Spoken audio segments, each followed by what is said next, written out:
Japan has been a long-standing partner in Asia, as evidenced by its involvement in the setting up of the Asia Development Bank. And the head of the Asia Development Bank has been delegated to a representative of Japan. And now with the emergence of the Asia Infrastructure Investment Bank, spearheaded by China. But then Japan has declined or has yet to become a member of the AIIB. Can you explain the perspective of Japan regarding the emergence of the AIIB? I think many Japanese were kind of upset when they heard about the emergence of AIIB and why it is necessary in terms of economy, in terms of development of Asia, why it is needed.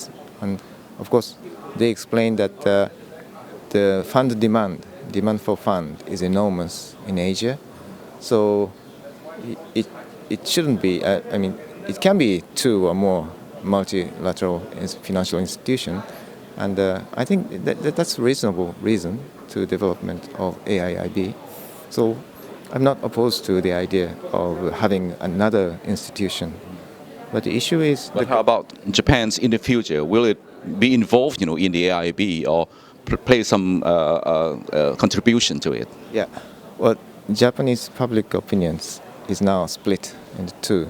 The one is we should wait and see from outside and saying something from outside. And the other is we should be inside and we should influence them from inside.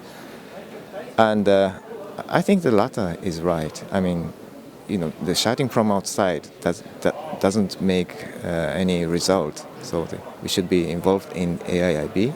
So we have a lot of experience, good experience, or also the bad experience. We had so-called decade-long deflation. It's because of the failure of finance. So we should be in AIIB and provide them a lot of information how you can make success or how you can make failure in the world of finance. China's One Belt, One Road projects it envisages its attempt to integrate Asia, Europe, Africa into one entity under China's leadership. Do you think that the One Belt, One Road tries to exclude Japan, keep Japan at the outside? But that could be, but the economy is not a zero-sum game, it's a win-win game. So if the China or the other countries in the region of One Belt, One Road have a good, solid growth, the benefit will come to Japan too. So I'm not opposed to that idea, even if they try to exclude Japan. So they cannot cut the economic benefit coming to Japan. So that's fine. But the issue is they have to commit the solid growth and without making bubble. That is so long as they follow it, that's fine. Yeah. Finally, do you think that ADBnomics, monetary expansion, fiscal expansion, and also economic restructuring, the three arrows, will be able to lift Japan out of the current economic recession? Yes, I think so. And when? In 5 years. Well, not. But Mr. Abe might not be around during that time. Might not be.